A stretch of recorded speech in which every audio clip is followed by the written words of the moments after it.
Viscosity is the resistance of a fluid to sliding motion under a shear stress.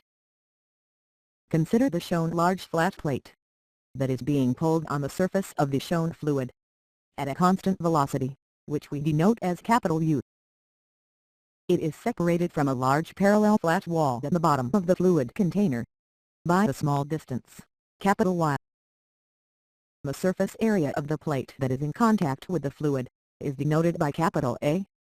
Since the vector for this area is pointing in the negative y direction, we call this area capital AY. In order to maintain this constant velocity against the viscous forces that tend to slow the plate down, a force F in the x direction must be applied continuously. Hence at steady state, the applied force Fx is balanced by an equal and opposite force due to the liquid's viscosity. According to the no-slip boundary condition, the velocity of a fluid layer that is in contact with a solid wall is equal to the velocity of that solid wall. Therefore, the velocity of the fluid layer that is in contact with the sliding plate is equal to the velocity of the plate, while the velocity of the fluid layer that is in contact with the stationary wall is equal to the velocity of that stationary wall, which is of course zero. Thus the velocity of the fluid between the plate and the wall, denoted as small u, varies linearly as a function of y, from a velocity of 0 at the wall, all the way up to a velocity of capital U at the plate. From observation, we find that if the surface area of the plate that is in contact with the liquid is doubled, the force also must double to achieve the same constant plate velocity U. Hence F is proportional to the surface area of the plate that is in contact with the liquid. We also find that if we double the plate's velocity, capital U, we must also double the force F. Hence F is also proportional to U. Finally, we observe that if the distance capital Y between the moving plate and the stationary wall is halved, the force F must double to maintain the same velocity of the plate. Hence F is inversely proportional to capital Y. Using our observations from the previous slide, that F is directly related to A, F is directly related to U, and F is inversely related to capital Y. We can combine them into one relation. F is related to A times U over capital Y. Since F is affected by the conditions right next to the plate, we replace the term U over capital Y by the rate of change of the velocity in the y direction at the plate-fluid interface, or du by dy. Finally, we introduce the proportionality constant mu, and get the shown equation, where the force F is equal to mu times A times du by dy, where mu is called the absolute viscosity, or the dynamic viscosity, and it has units of Pascal seconds. By dividing the force Fx by the area AY, we get the shear stress that is acting from the fluid on the plate or the plate on the fluid. Substituting mu times A times du dy for F, we get that the shear stress is equal to mu times du by dy. This last equation is known as Newton's law of viscosity. Shown here is a plot of viscosity mu in Pascal seconds versus temperature in Kelvin for water in vapor form and water in liquid form.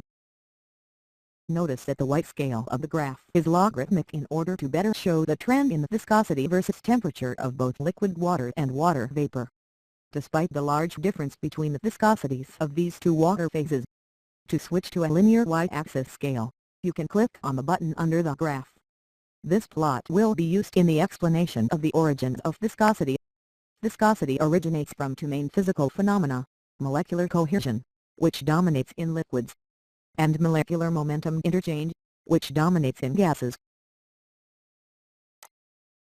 The molecular cohesion effect causes molecules that are closely packed, such as the molecules of a liquid, to tend to stick together. Molecular cohesion is the dominant cause of viscosity in liquids. It does not, however, play an important role in the viscosity of gases, since the fluid molecules are much farther apart in gases. Since high temperature tends to weaken molecular cohesion and to increase intermolecular distances, liquid viscosity tends to decrease with temperature.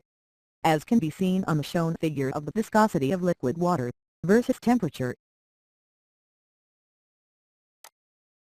In gases, on the other hand, viscosity is mainly due to the interchange of momentum between the gas molecules, whereby the slower-moving gaseous molecules interact with, and slow down the faster-moving gaseous molecules. The mixing of gas molecules from different velocity layers within a fluid tends to promote the interchange of momentum between molecules from these layers of different velocities.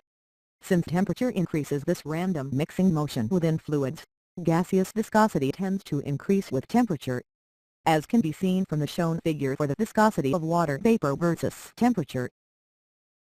Notice that both liquid water and water vapor have the same viscosity at the critical temperature of water, which is 647.14 degrees Kelvin. This is the temperature at which liquid water and water vapor become indistinguishable. In SI units, viscosity is usually expressed in units of Pascal seconds, which is equivalent to kilograms per meter second. Another common viscosity unit is pWs, which is equivalent to grams per centimeter second. The conversion relationship between pWs and Pascal seconds is that 1 Pascal second is equal to 10 pWs. The table shown here gives the viscosity values of some common fluids. A fluid with a zero absolute viscosity is called an inviscid fluid, or a superfluid. These fluids can be obtained by cooling some substances such as helium to a temperature close to absolute zero. In fluid dynamics, an inviscid fluid assumption is usually employed to simplify the analysis of some flow problems. In laminar pipe flow, an inviscid fluid has a flat velocity profile that is called a plug flow, where the velocity is the same at any cross-section of the pipe that is perpendicular to the flow direction. A viscous fluid, on the other hand, is any fluid that has a non-zero absolute viscosity value. In laminar pipe flow, a viscous fluid has a parabolic velocity profile. This is due to the fact that at the pipe's wall, the velocity is zero, due to the no-slip boundary condition at the wall that we discussed earlier. The velocity is maximum at the center of the pipe, which is the point that is furthest away from the pipe's walls. The velocities of the fluid layers that are between the pipe's wall and the pipe's center have intermediate velocity values,